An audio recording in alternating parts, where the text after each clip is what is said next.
اعوذ باللہ من الشیطان الرجیم بسم اللہ الرحمن الرحیم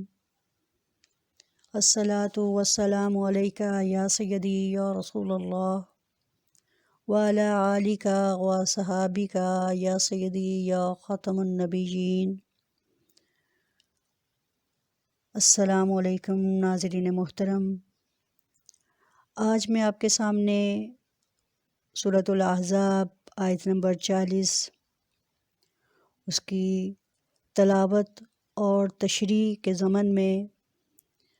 ایک بہت بڑے مسئلے کی عقلی توجیہ اور اللہ تعالیٰ کے اس سلسلے میں دلائل پیش کروں گی۔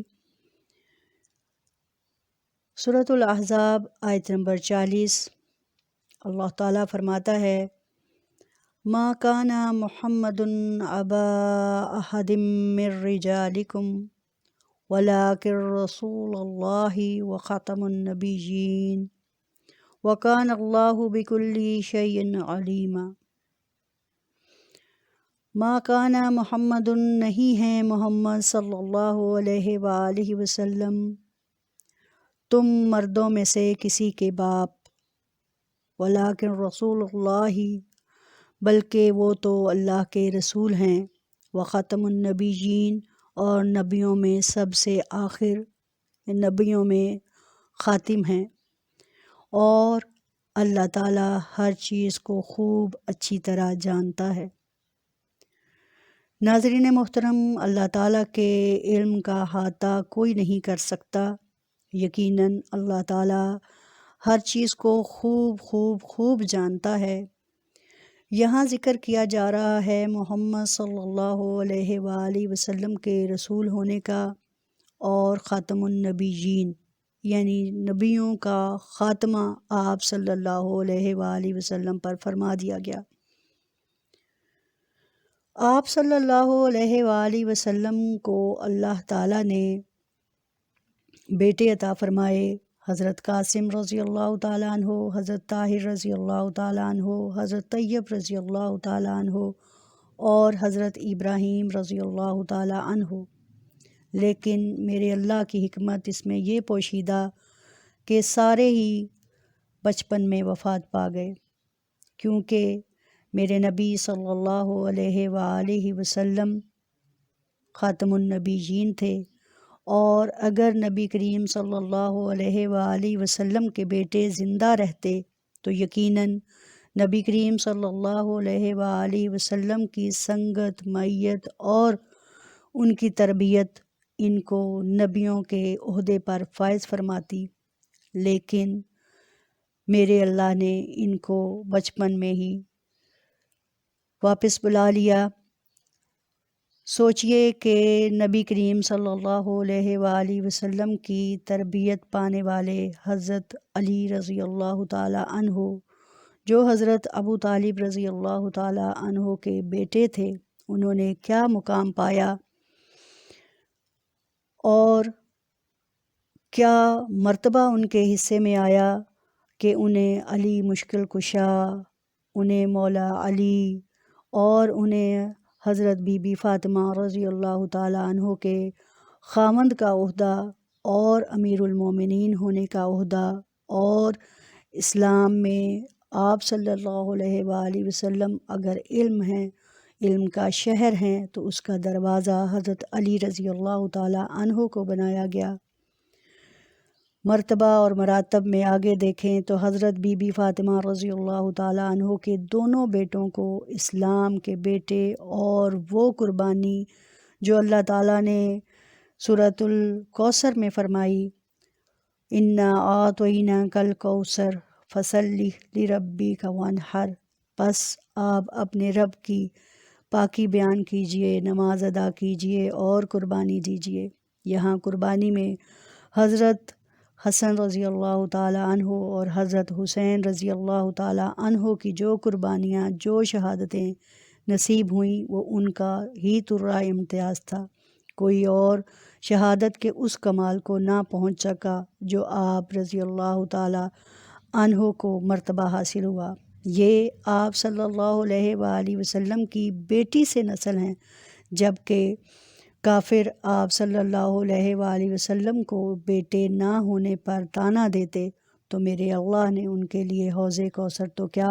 یہ پوری کائنات بنا ڈالی، اور ان بے وقوفوں کو ان کی عقل کا ماتم کرنا پڑا کہ وہ کتنے بے وقوف ہیں کہ جس رب نے میرے نبی صلی اللہ علیہ وآلہ وسلم کے لیے یہ کائنات تشکیل دے دی، اس کے لیے نبی کریم صلی اللہ علیہ وآلہ وسلم کی شان میں ایسی گستاخی کرنا اور سوچنا ان کے اپنے ہی بے ناموں بے نشان ہونے کی علامت ہے۔ اور اللہ تعالیٰ فرماتا ہے اِنَّا شَانِئَکَ هُوَ الْأَبْتَرُ کہ یقیناً یہی لوگ بے نشانوں بے مراد رہیں گے۔ سوال پیدا ہوتا ہے کہ قصص الانبیاء کو دیکھیں، انبیاء کرام کی زندگی میں دیکھیں تو بہت سارے انبیاء کرام ایسے گزرے جن کے بیٹے بھی ان کے ساتھ نبی ہوئے، جیسے حضرت ابراہیم علیہ السلام کے بیٹے حضرت اسماعیل علیہ السلام اور حضرت اسحاق علیہ السلام، حضرت یعقوب علیہ السلام کے بیٹے حضرت یوسف علیہ السلام، حضرت داؤد علیہ السلام کے بیٹے حضرت سلیمان علیہ السلام،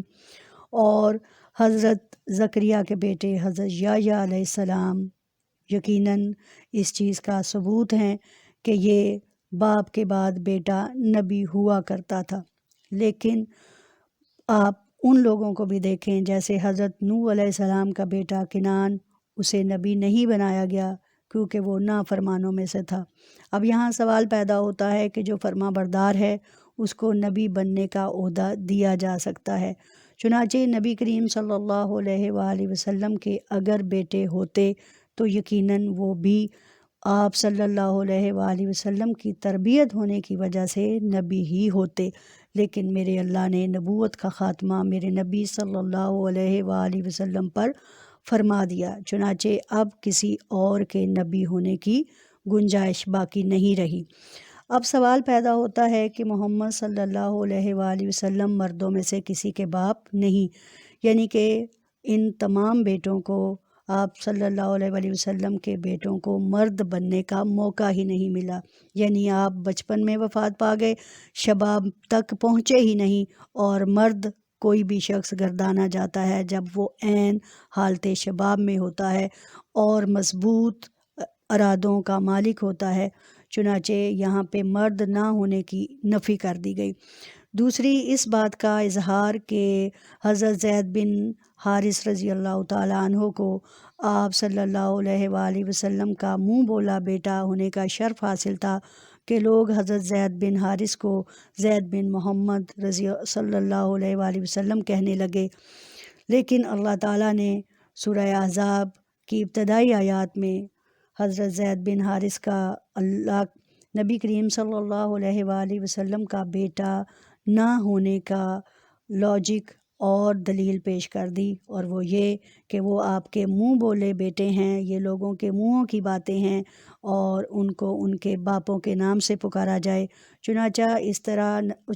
اس طرح نبی کریم صلی اللہ علیہ وآلہ وسلم کے ذریعے عربوں میں ایک بہت بری رسم جو منہ بولے بیٹے کی تھی چلی آ رہی تھی، جنہیں وراثت میں حقدار بنایا دیا جاتا تھا، اس کا خاتمہ کرنا تھا۔ اور اس طریقے سے اللہ تعالیٰ نے حضرت زید سے حضرت زینب رضی اللہ تعالیٰ عنہ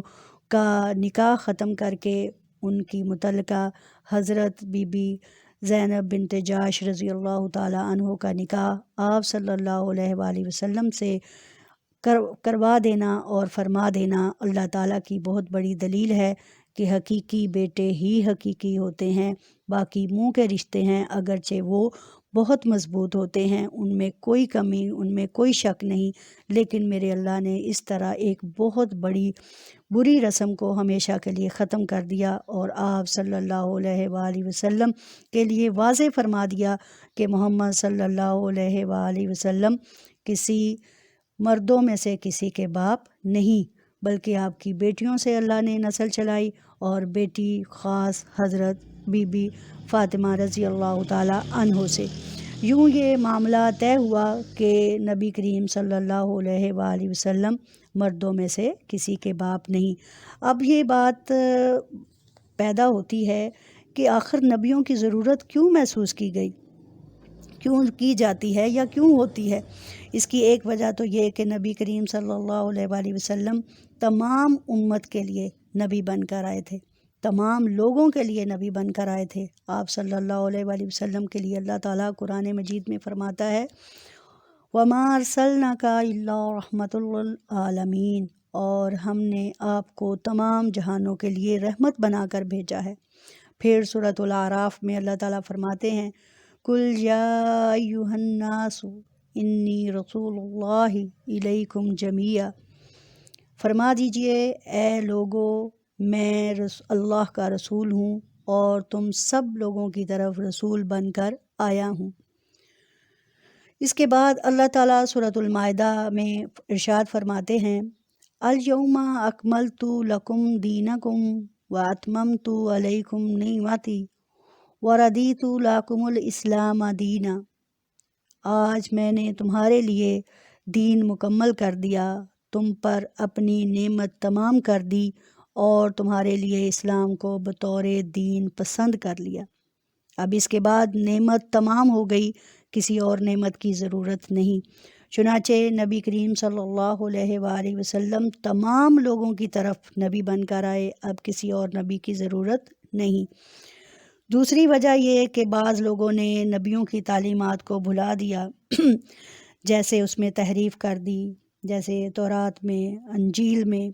چنانچہ ان کے بعد ضرورت تھی کہ نبی آتا اور ان کی تصحیح فرماتا۔ تیسرا کہ لوگوں کی ہدایت، اگر کسی علاقے تک لوگوں کو ہدایت نہ پہنچی ہو تو نبی کی ضرورت ہوتی ہے، لیکن میرے نبی صلی اللہ علیہ وآلہ وسلم نے اپنی زندگی میں ہی یہ کام شروع کر دیا اور اسلام کا دائرہ عربوں سے نکل کر باہر کے علاقوں تک بھی پھیل گیا، اور فتوحات اور آپ صلی اللہ علیہ وآلہ وسلم کے فرمودات جو آپ نے دوسرے لوگوں کو بھیجے، اس چیز کا بین ثبوت ہیں کہ نبی کریم صلی اللہ علیہ وآلہ وسلم نے ان کا اپنی زندگی میں ہی انعقاد فرما دیا تھا۔ اس کے بعد آپ صلی اللہ علیہ وآلہ وسلم کے صحاب کی جماعت جو تیار ہوئی، یقیناً انہوں نے بھی اپنا بہترین کام جو ہے وہ کر دکھایا۔ ان میں حضرت ابوبکر صدیق، حضرت عمر فاروق، حضرت عثمان غنی اور حضرت علی رضی اللہ تعالیٰ عنہ کے ہاتھوں لاکھوں مربع میل زمین جو ہے یا فتوحات جو کا سلسلہ ہے جو وہ دور تک پھیل گیا، چنانچہ اس کی بھی ضرورت نہیں تھی۔ ان تمام حالات میں اگر ہم دیکھیں تو آئندہ نبی کی ضرورت باقی نہیں رہتی۔ اس کے بعد آپ صلی اللہ علیہ وآلہ وسلم کی خود جو ان کی احادیث ہیں وہ اس بات کا ثبوت ہیں کہ میرے نبی صلی اللہ علیہ وآلہ وسلم نے اس چیز کو جان لیا تھا کہ میرے بعد بہت سارے ایسے کذاب پیدا ہوں گے، بلکہ ان کی زندگی میں ہی ایسے لوگ اٹھ کھڑے ہوئے تھے کہ جنہوں نے نبوت کا دعویٰ فرما دیا۔ آپ صلی اللہ علیہ وآلہ وسلم کی حدیث مبارکہ ہے میرے بعد میری امت میں 30 کذاب ہوں گے جن میں سے ہر ایک نبی ہونے کا دعویٰ کرے گا، حالانکہ میں خاتم النبیین ہوں اور میرے بعد کوئی نبی نہیں ہے۔ نبی کریم صلی اللہ علیہ وآلہ وسلم کے دور میں مسیلمہ کذاب، طلیحہ بن خویلد، اسود انسی اور سجا نامی 2 عورتیں، انہوں نے بھی نبوت کا اظہار کیا اور نبوت کا دعویٰ کیا۔ طلیحہ بن خویلد اور مسیلمہ کذاب، ان کا خاتمہ حضرت ابوبکر صدیق رضی اللہ تعالیٰ عنہ کے بھیجے گئے سرائے، یعنی جو آپ صلی اللہ علیہ وآلہ وسلم نے اپنی زندگی میں حکم دیا تھا، ان لوگوں کی سرکوبی کرنے کے لیے ایک لشکر تیار کیا تھا، لیکن اللہ تعالیٰ نے آپ صلی اللہ علیہ وآلہ وسلم کو اپنے پاس بلا لیا، تو اس سرائے کو، اس سریا کی قیادت حضرت ابوبکر صدیق نے فرمائی اور یوں ان لوگوں کو صفحہ ہستی سے مٹا دیا۔ طلیحہ بعد میں مسلمان ہو گیا، لیکن مسیلمہ کذاب کو قتل کر دیا گیا۔ مسیلمہ کذاب سے شادی اسود انسی نے کی، سجا نے کی، اور اس کو بھی ختم کر دیا گیا، اور مسیلمہ کذاب کو بھی۔ اور اسود انسی یہ بھی ایک عورت تھی، اس نے بھی نبی ہونے کا دعویٰ کیا، جبکہ تاریخ جانتی ہے کہ نبوت جو ہے وہ عورتوں میں نہیں، نبوت کلندریہ گزری ہیں حضرت رابعہ بصری رضی اللہ رحمۃ اللہ علیہم اللہ تعالیٰ ان پر اپنی رحمت فرمائے، وہ گزری ہیں، لیکن عورتوں میں کسی کو یہ مقام حاصل نہ ہوا۔ عورتوں میں نبی کریم صلی اللہ علیہ وآلہ وسلم نے جن کی شان بیان فرمائی اور ان میں حضرت خدیجہ رضی اللہ تعالیٰ عنہ سر فہرست ہیں، حضرت بی بی فاطمہ، حضرت مریم اور حضرت آسیہ رضی اللہ تعالیٰ عنہم، ان کا ذکر ملتا ہے۔ اللہ تعالیٰ ہمیں ایسی کبھی باتوں سے بچائے اور میرے نبی صلی اللہ علیہ وآلہ وسلم کی جو شان مبارک ہے، اللہ تعالیٰ ہمیں ان کے مطابق ان سے عزت اور محبت کرنے کی توفیق عطا فرمائے۔ نبی کریم صلی اللہ علیہ وآلہ وسلم نے نبوت کے خاتمے کے بارے میں خود فرمایا، انا خاتم النبیین ولا نبی یا بعدی، میں آخری نبی ہوں اور میرے بعد کوئی نبی نہیں۔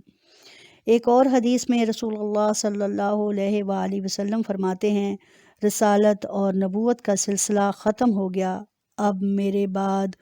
نہ کوئی رسول ہے اور نہ نبی۔ پھر آپ صلی اللہ علیہ وآلہ وسلم کا ایک اور ارشاد مبارک ہے، میرے بعد اگر کوئی نبی ہوتا تو عمر بن خطاب ہوتا۔ ماشاءاللہ، صحابہ اکرام کو کیا مقام حاصل ہوا کہ نبوت